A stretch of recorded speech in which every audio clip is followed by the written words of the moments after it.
ये जो खान साहब बार बार कह रहे हैं लॉन्ग मार्च करेंगे करेंगे, हर जलसे में कहते हैं सरप्राइज दूंगा तारीख की, लेकिन लग रहा ये है कि आप लॉन्ग मार्च या तो करना नहीं चाहते या कुछ आपकी तैयारियां पूरी नहीं है। तो क्या अगले 5 से 6 दिनों में आप आ रहे हैं इस्लामाबाद की तरफ? चीजें पाइपलाइन में है? देखिए, मुझे तो लग रहा है कि अक्टूबर के महीने में, जो अक्टूबर का महीना है वो लॉन्ग मार्च का महीना होगा। और इस वक्त हम अपनी तंजीमी सरगर्मियों में मसरूफ़ हैं। चेयरमैन साहब की तरफ से हदायत हैं कि पार्टी के ढांचे को, तंजीम को आप सिटी की सतह पे, यूनियन काउंसिल की सतह पे, वार्ड और ब्लॉक कोड की सतह पे मुनज़्ज़म करें। अभी आपके प्रोग्राम में मैं बैठा हूँ, साथ साथ हम यूनियन काउंसिल्स की तंजीम साजी कर रहे हैं, वार्ड्स पे लोगों को मुतहर्रिक कर रहे हैं, और किसी लम्हे भी चेयरमैन इमरान खान इस्लामाबाद की कॉल दे सकते हैं।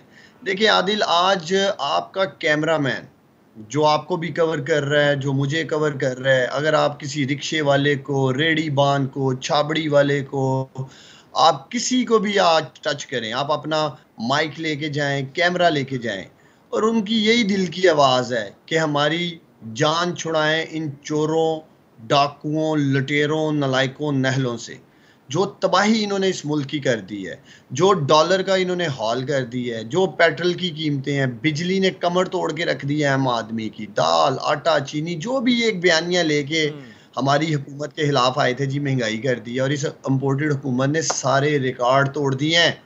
जो आयन और कानून और कानून नाफज करने वाले अदारों से मैं पूछता हूँ डॉक्टर आपके साहब, प्रोग्राम से।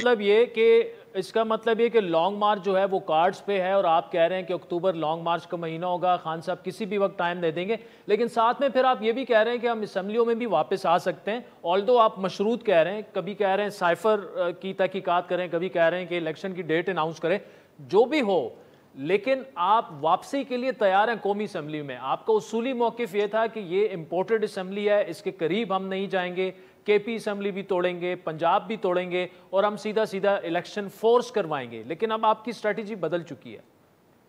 देखिए, हमारा असल मकसद इलेक्शन करवाना है, साफ और शफाफ इंतखाबात करवाना है।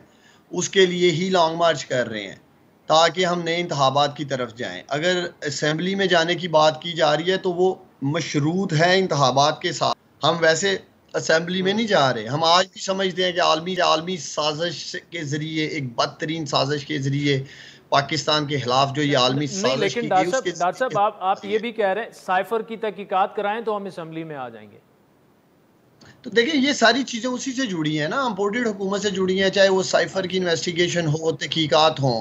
लेकिन मैं आदिल आपसे पूछता हूँ, देखिए आज एक मंजरनामा देखे पाकिस्तान कि एक आपका साबिक वजीर खजाना, जब उसने इस मुल्क से मफरूर होना था, तो उस वक्त भी वो उस वक्त के वजीर आजम के जहाज में मुल्क से मफरूर हो जाता है, भाग जाता है। जब वो इश्तिहारी डिक्लेयर कर दिया जाता है और वो स्कॉन्डर इश्तिहारी साबिक वजीर खजाना सागडार वापस प्रोटोकॉल के साथ फिर वजीर आजम के जहाज में आता है। तो मैं आपके प्रोग्राम से, जो कानून नाफज करने वाले इदारे हैं, और मैं उम्मीद करता हूँ पाकिस्तान की अदालतों से भी, ये क्या प्रेसिडेंट सेट कर रहे हैं हम, ये क्या पैगाम दे रहे हैं हम अपनी आने वाली नस्लों में कि आप इस मुल्क को लूटें, आप लोग कानून से भागें, आप स्कॉन्डर हों, इश्तिहारी हों और वजीर आजम के जहाज पे प्रोटोकॉल के साथ आएँ और इस मुल्क के वजीर खजाना लग जाएं। तो फिर ये हज़ारों लाखों जो जेल में छोटी छोटी चोरी पे लोग बंद हैं, उन सबको भी आज़ाद कर दें। तो ये किस तरफ हमारे डॉक्टर साहब मुआशरे देखते हैं कि इसहाक डार साहब के मुकदमात ज़ेर समात हैं, कितनी उनमें जो है हकीकत है, वो अदालतें जो हैं वो आज़ाद हैं, ऑब्वियसली वो फैसला करेंगी।